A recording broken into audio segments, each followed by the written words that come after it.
Sa bawat pag-ikot ng oras, ay siya ring pag-ikot ng mundo. Sinusukat nito ang bawat kabiguan o tagumpay ng tao. Pero marami pa rin ang tila hindi binibigyang pansin o halaga ang oras. Marami ang nasasayang na panahon at pagkakataon. Mga bagay na hindi na muling maibabalik pa. Sino nga ba sa atin ang binibigyan ng importansya ang usaping pinansyal o pananalapi kung saan nakasalalay ang ating kinabukasan? Maging mga pangarap ng ating pamilya, empleyado ka man o hindi, sa oras ng iyong pagreretiro, mangangailangan ka ng mga benepisyo mula sa ating pinagpaguran at pinaghandaan.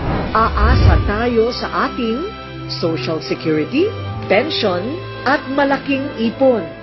Kung hindi, para itong isang bangungot na ikakabahala natin.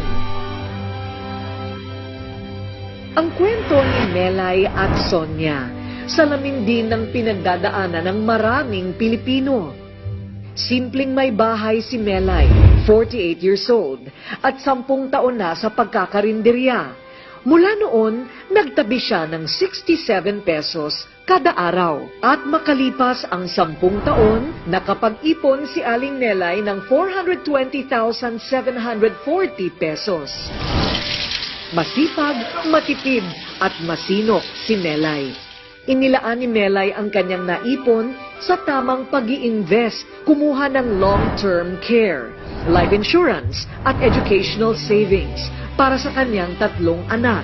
At nahikayat ding bumili ng shares sa stocks at mutual funds. Ang 2,000 pesos na kada buwan sa mutual funds ni Melay ay lalago ng 11 million pesos pagkalipas ng 35 years.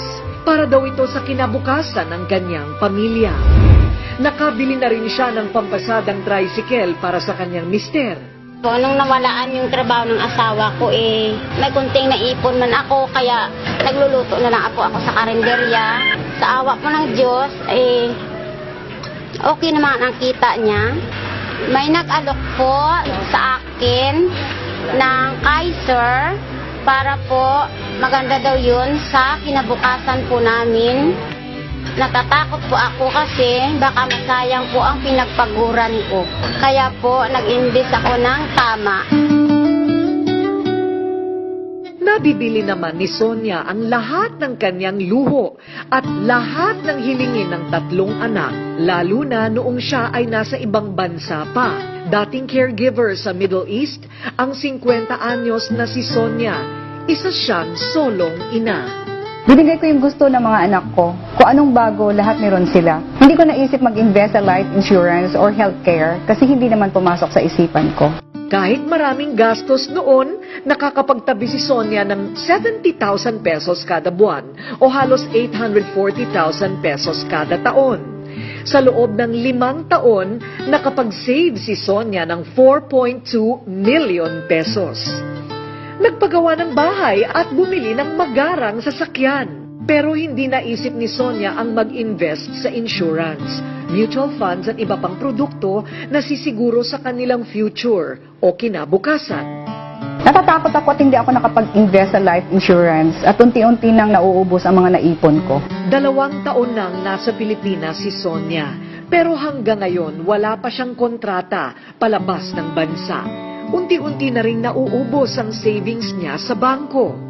Sa mga ganitong sitwasyon, kailangan natin ng mga taong magtuturo ng paraan na makaahon at magkaroon ng bagong pagkakataon. Gagabay sa mga desisyon, lalo na sa usaping pinansyal. Mapagkakatiwalaan at may integridad. Ang International Marketing Group o IMG ay eksperto sa usaping ito.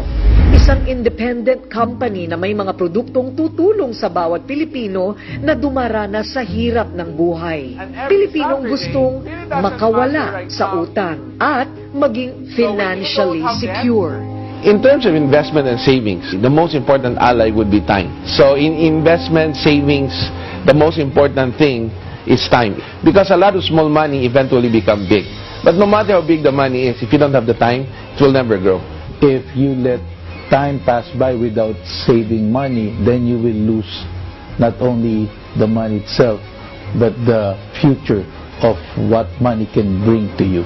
The longer the time you need, the less money you need to invest to reach your financial goals. But the shorter the time you have, then the more money you need to invest to reach your financial goals. Nais ng IMG na ibahagi sa mga Pilipino ang mga estratehiya at mahahalagang hakbang para matutong makapag-ipon at iwanan ang pagwawaldas o pagsasayang ng oras sa mga pansamantala at panandaliang bagay. Tutulungan ka ng IMG na pagandahin ang takbo ng iyong pananalapi. Siguraduhing may sapat na proteksyon gaya ng pagkakaroon ng insurance, pagkakaroon ng emergency funds o savings na 3 buwan na income.